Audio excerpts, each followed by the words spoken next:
Hi, I'm Rafe Jike. This presentation is a cybersecurity recommendation to help organizations combat modern cyber threats. These actionable controls address various phases of an attack lifecycle, improving your ability to detect, prevent, and respond to sophisticated cyber incidences. During these presentations, I will use one technical term frequently, TTP, which means tactics, techniques, and procedures. It's just a common procedure an adversary, in this case a bad actor, must follow to achieve their goal to breach your network. As cyber threats grow more sophisticated, intercepting adversary before they can inflict harm is essential.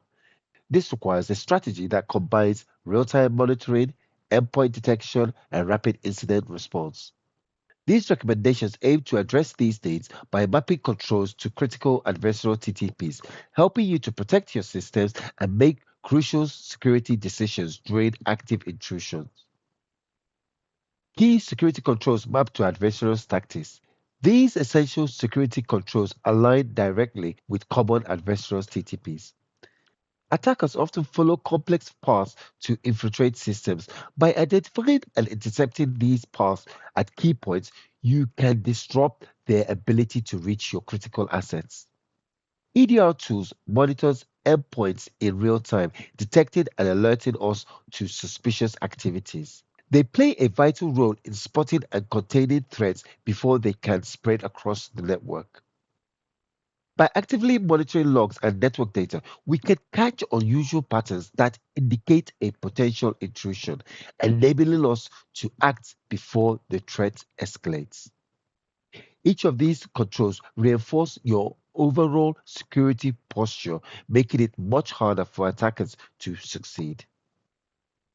Initial access is often the first phase of an attack, where adversaries try to penetrate the network through RDP, phishing, and software vulnerabilities. Here are some recommendations for this phase. Block and verify both port 3389 and the RDP application via the firewall to prevent Shadow IT from running the remote tool on another port. If there is a business requirement to use RDP, monitor the event logs to verify the geolocation of the ingress traffic. Implement DNS layer protection using tools like Cisco Umbrella to filter newly created or risky domains. Block PowerShell login and script control to prevent malicious scripts. Maintain thorough asset management to keep an accurate inventory of all entities. Regularly conduct user training and phishing simulation to improve security awareness. Use a full tunnel VPN to ensure all network traffic is securely routed and logged by the firewall.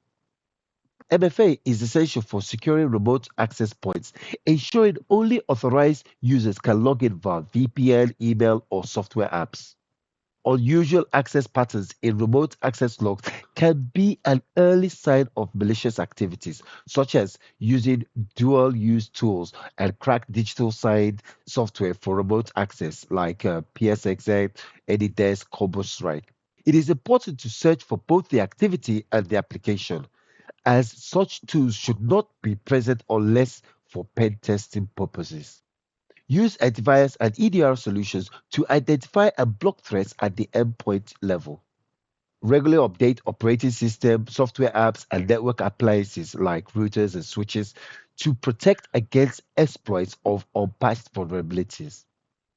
Implement secure email gateways like Proofpoint to filter emails for malicious code, URL, and attachments. Configure DMARC, DKIM, and SPF protocols to prevent email spoofing. Credential access and privilege escalation. In this phase, adversaries target credentials to gain elevated access. Use AES Corpus encryption, which is more secure than the outdated RC4 to protect credentials from brute force attacks. Restricted access rights limits the damage an attacker can inflict if they compromise accounts. Monitoring account creation can reveal unauthorized privilege escalation attempts. These measures significantly reduce the risk of attacks gaining or escalating access within your environment. Administrator accounts are prime targets due to their extensive access. These are some ways to protect them.